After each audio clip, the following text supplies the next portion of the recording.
प्यारे बच्चों, आज मैं आपको कक्षा 9 हिंदी की जो तीसरी किताब है संस्कृत विनोदिनी, उसका तृतीय पाठ है साधु नाम स्वभावः।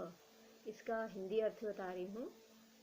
तो देखिए, साधु न छोड़े संतई, कोटिक मिले असंत, मलय भुवंगही वेधिया, शीतलता न त्यजंत। तो इस श्लोक का अर्थ है कि जो संत जन होते हैं वो कभी अपनी सज्जनता को नहीं छोड़ते हैं, चाहे उन्हें कितने ही बुरे व्यक्ति मिलें। उसी प्रकार जो चंदन का जो वृक्ष है वह कभी भी अपनी शीतलता को नहीं त्यागता, चाहे उससे कितने ही विषैले सांप दिखते क्यों न हो। तो इस पाठ में बताया गया है कि दुष्ट अपनी दुष्टता को न छोड़े तो सज्जन पुरुष ही अपनी सज्जनता को क्यों छोड़ दे।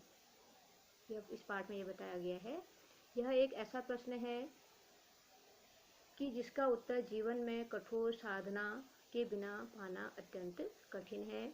इस पाठ में प्रस्तुत साधु और भिक्षु की कथा है, जो हमें जीवन में यही प्रेरणा देती है कि जब दुष्ट व्यक्ति अपनी दुष्टता को नहीं त्यागता है तो सज्जन अपनी सज्जनता को क्यों छोड़े।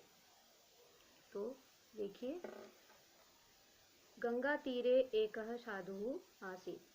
गंगा के तीर, तीर का मतलब होता है निकट। गंगा के निकट एक साधु रहता था। सह साधु बहु उपकारम करोति स्म। यह व्यक्ति दूसरे लोगों के लिए उपकारम मतलब दूसरों की भलाई करते रहता था। यह उपकारम करोति तस्यापि उपकारम करोति स्म। यह उसके साथ भी अच्छा व्यवहार करता था जो उसके साथ अच्छा व्यवहार नहीं करता था।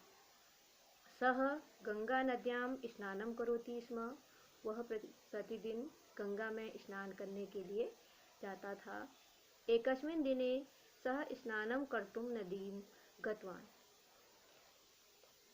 एक दिन वह गंगा में स्नान करने के लिए गया। नदी प्रवाहे एकम वृक्षकम दृष्टवान। तो उसने नदी के प्रवाह में एक बिच्छू को देखा। तम हस्तेन गृहीतवान। उसने अपने हाथों से उसको पकड़ लिया, ग्रहण कर लिया। तीरे स्थापयितुं प्रयत्नं कृतवान।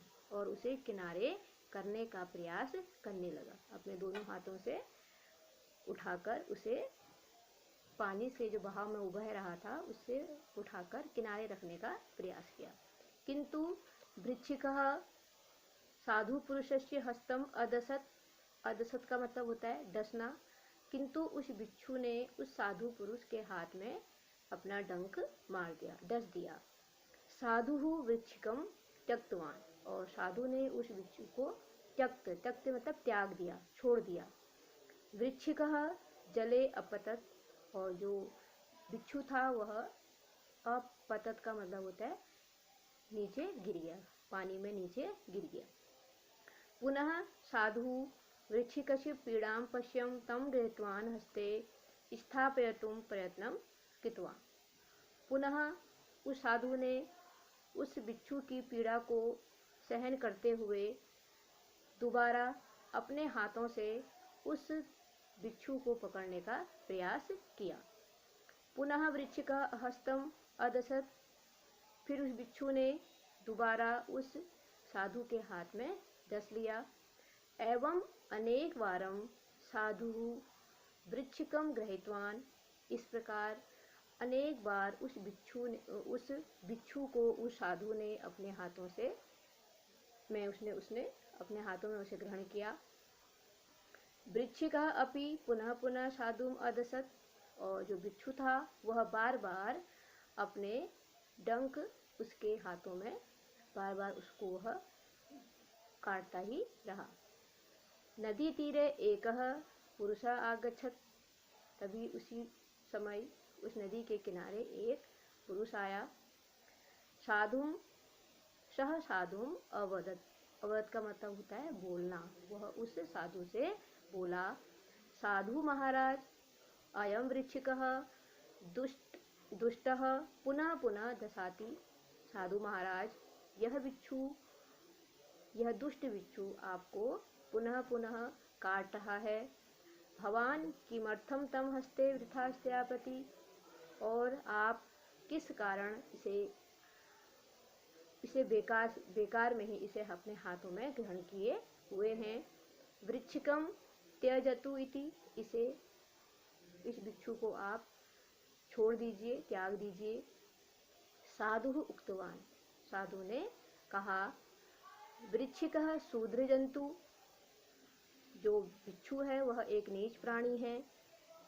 दशनम तस्य स्वभावः, दशना उसका स्वभाव है।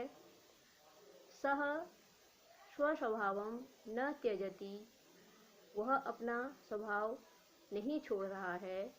अहम मनुष्यः, मैं मनुष्य हूँ। अहम मम परोपकार स्वभावम कथम त्यजानि इति, मैं अपने परोपकार के स्वभाव को कैसे छोड़ सकता हूँ, यह उस व्यक्ति से साधु ने कहा। तदा सह पुरुष उक्तवान, तब उस पुरुष ने कहा, वह पुरुष उस साधु से बोला, यह उपकारेषु अपि उपकारम अपकारेषु अपि उपकारम करोति, सह एव साधु भवति। इस प्रकार जो व्यक्ति अपने साथ बुरा व्यवहार करने वाले व्यक्ति के साथ अच्छा व्यवहार करता है, वह साधु होता है। अर्थात अगर कोई आपके साथ बुरा व्यवहार करता है, तब भी आप उसके साथ उसकी अच्छाई करते हैं, उसका अच्छा करते हैं, तो वह साधु ही होता है, सज्जन होता है। सज्जन का मतलब जो अच्छा व्यक्ति होता है।